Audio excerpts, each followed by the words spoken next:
Hi lovely people, welcome back to my world of fragrance. I'm here, I'm back, had a little break. Sorry about that, but I'm here. So I just got back from New York. I had a little trip over there. A lot has been going on life-wise, but I'd like to shout out to my patrons. Thank you so much for continuously supporting me. This would not be possible without your support. And I wanted to really talk about where I am in my fragrance journey at this moment, the kinds of fragrances that I've been enjoying lately, and these are pretty much recent additions, purchases. I don't want to call this a haul video to trigger anyone, but it kind of is a haul video, kind of, but it's cumulative. So all of these fragrances haven't been bought in one go. I rarely do that nowadays because I do have enough fragrances. So when I go out and purchase things, it's more to show you guys on this channel. And of course, I like them myself. So I love them myself, but I also want to share it with you guys. So the first fragrance that I've added to my wardrobe is from one of my favorite brands out there. This was the brand that opened my eyes to fragrance storytelling and the fact that a fragrance didn't have to just be functional, but could also, be transportative. And it is from Serge Lutens. It is called Fils de Joie. So this is meant to be a joyous fragrance, but I find it to be quite gothic and quite naughty.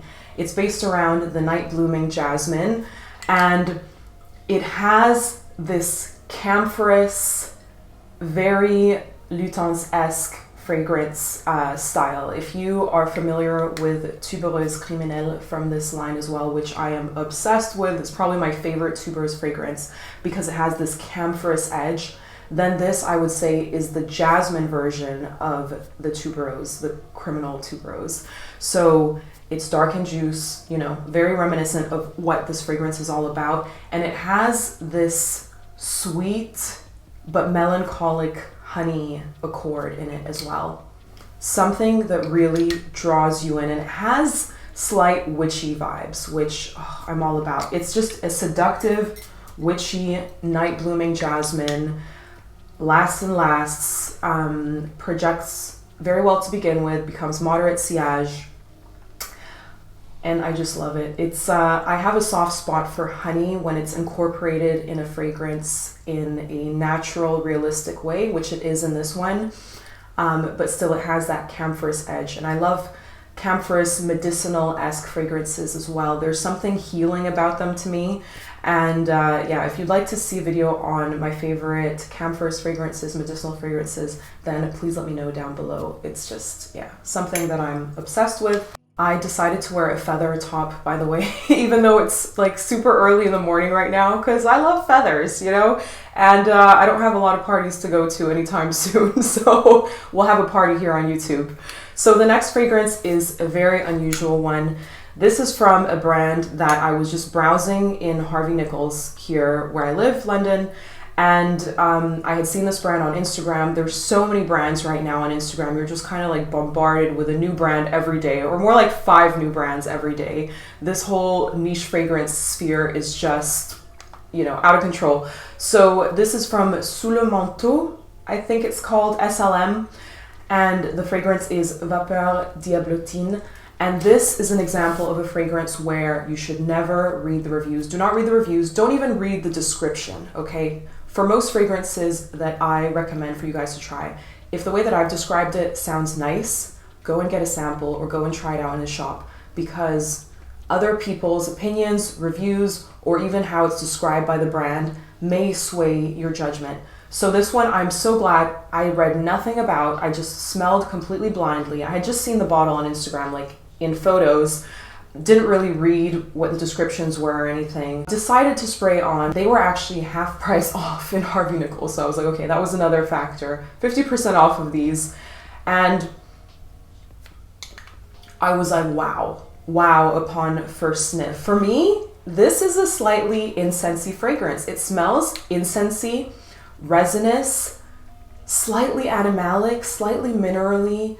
It's just this fragrance that is full of texture and different things going on, and that's what really caught my attention, because I was going through like smelling La Perla fragrances, smelling like really subtle etro and stuff like that, and then I stopped by this and I'm like, whoa, just stopped me in my tracks.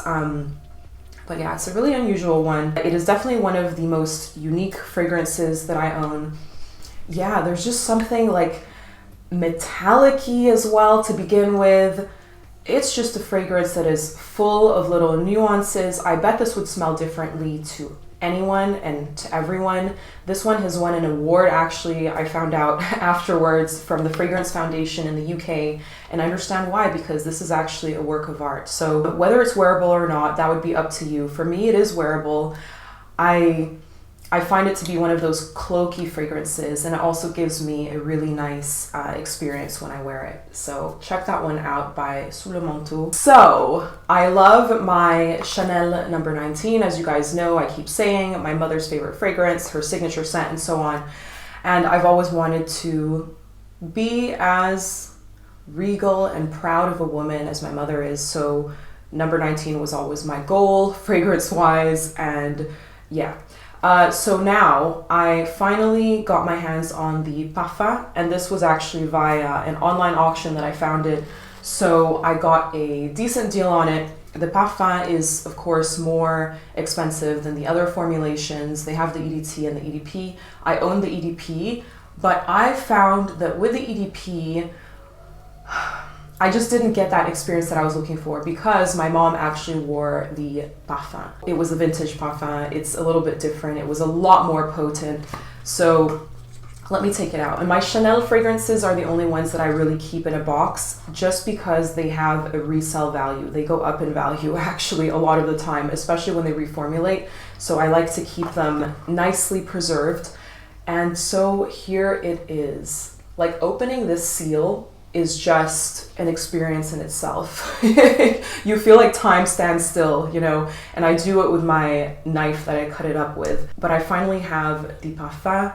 This is a green floral chypre fragrance, extremely classy, extremely biting. It's like a personality that can be intimidating to some, can be cold to some, but once you warm up to this personality, you know, you're in. It's got this beautiful iris in there with this green bitey galbanum beginning, and I find that, like I said, these new parfums, they don't project a whole lot.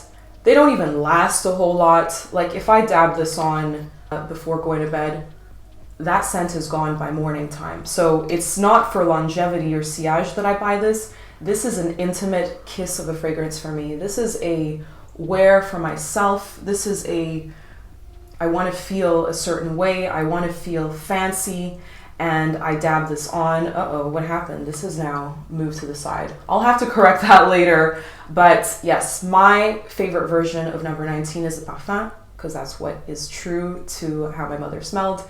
And now I can reminisce and smell this as well. The next fragrance is a vintage inspired fragrance. It's from a local UK brand that is woman owned and a self-taught perfumer, and she's utterly brilliant. If you know her, you know who I'm talking about. By Liz Moores, this is Bengale Rouge by Papillon.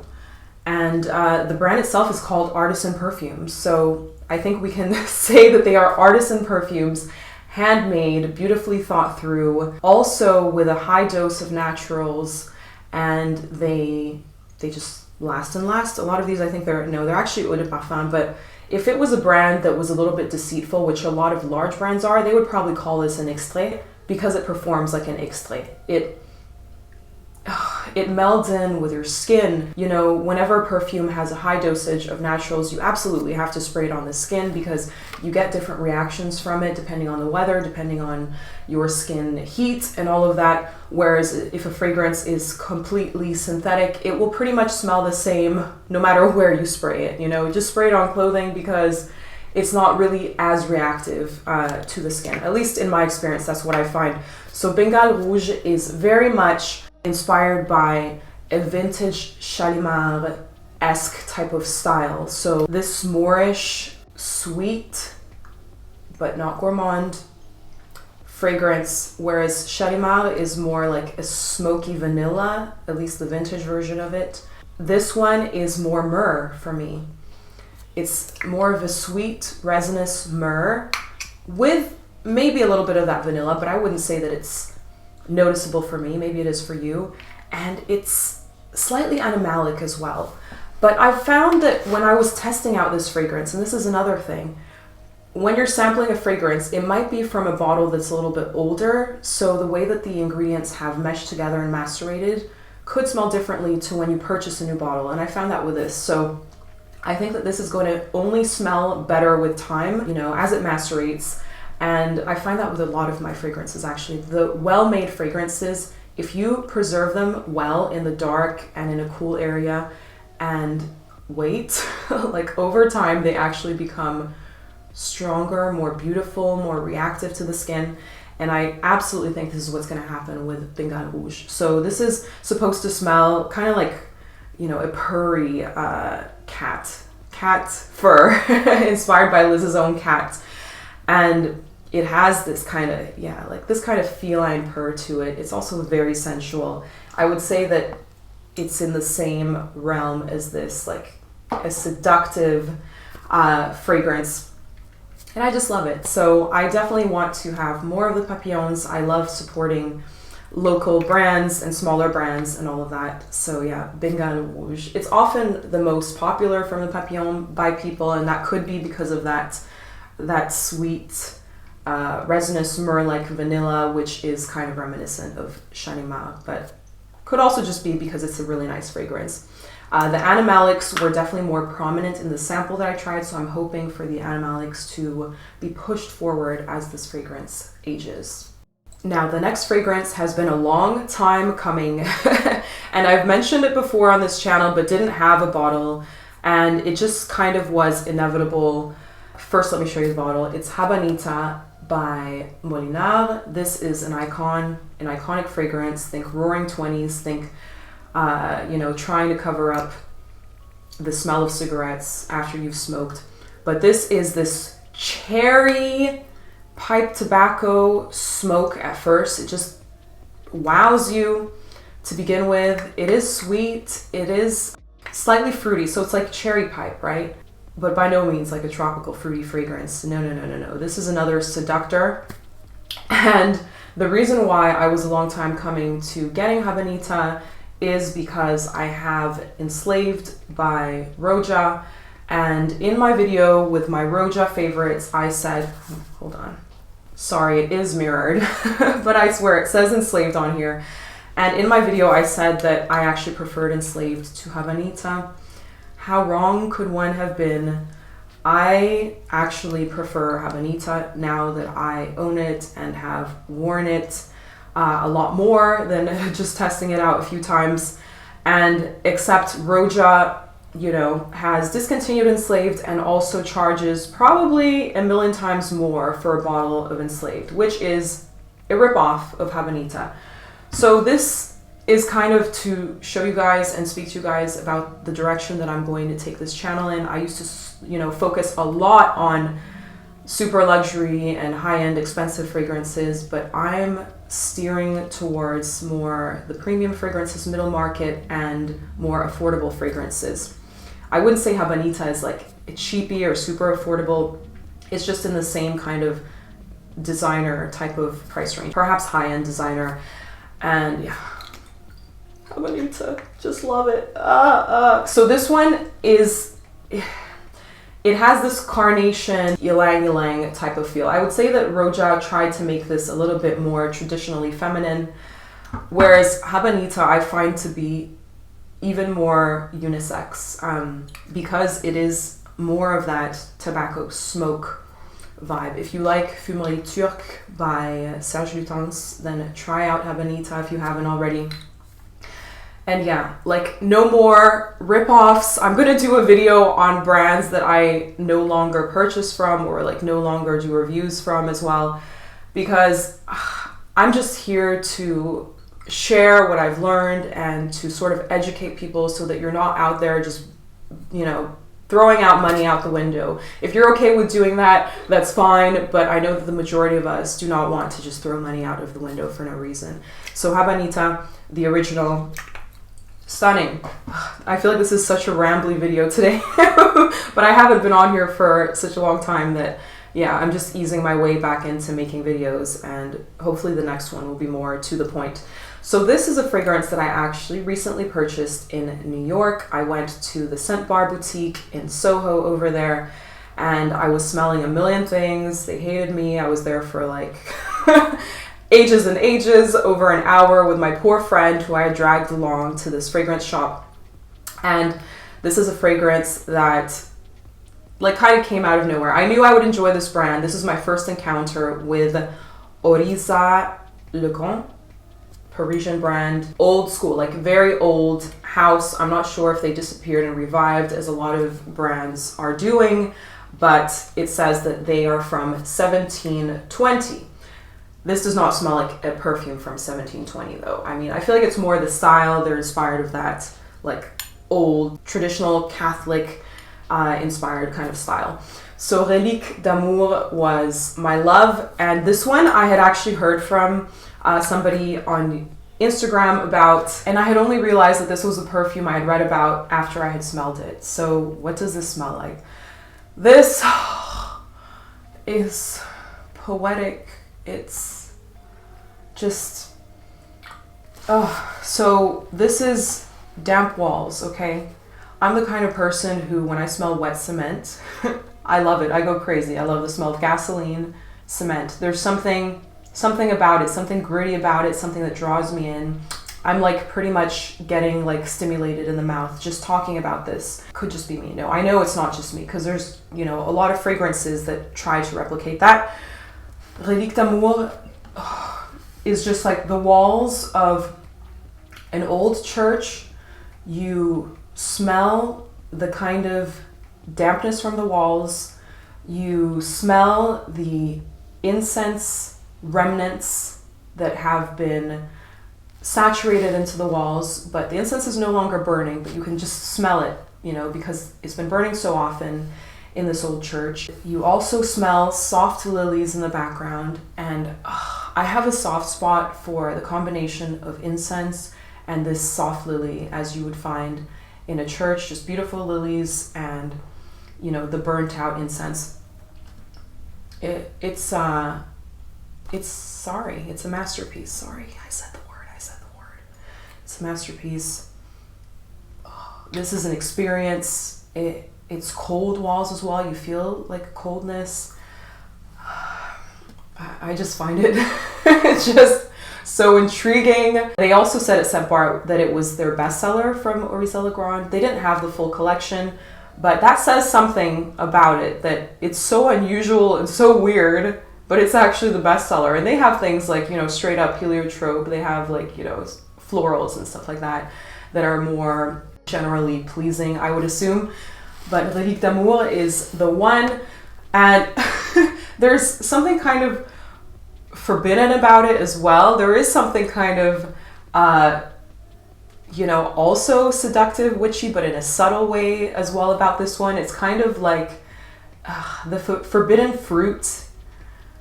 It's one to be experienced. And like I said, everything that I recommend, please just don't even read reviews, okay? Just go and try them if they sound interesting to you. If they don't try them.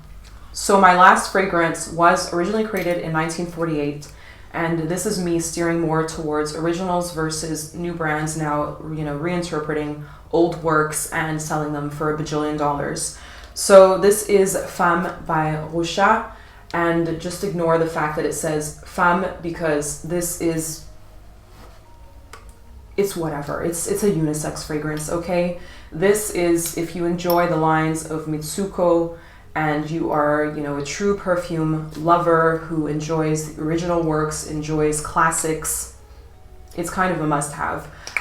Femme, I have the EDT of this one. I think that I could have gone for EDP because this EDT is slightly a little bit fleeting. For me, it could also be that my nose just, you know, gets anosmic after a while. I'll have to ask other people if they smell it on me still. But this is divine, okay? This was created for the wife of Rocha, I believe her name was Hélène, and it was supposed to you know, represent this kind of divine femininity. Again, it's a chypre, okay? It's a dark chypre. If you enjoy dark chypre, if you enjoy ambery, patchouli, it's not a straight up amber fragrance. I wouldn't call it. It's actually more of a patchouli, but it's a chypre.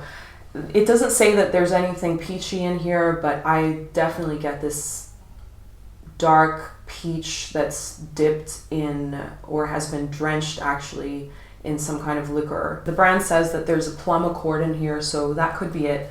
But because my brain is referenced to Mitsouko whenever I try classic chypre, that's where it goes to. So I think that dark peach that has been drenched, it could be plum. Wonderful, wonderful fragrance. Ignore the femme. Try it whether you are an or femme or anything else.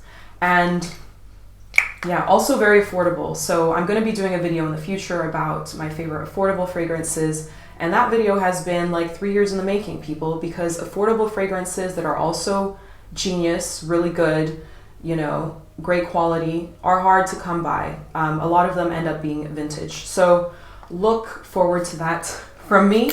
And I hope that you enjoyed today's video with my current status in the fragrance world, my current focus. I hope that you stick around for the future. Let me know anything that you'd like to see from me down below. I will get back into talking about like more general themes and stuff after this video, but I just wanted to kind of reset, and I look forward to seeing you in the near future.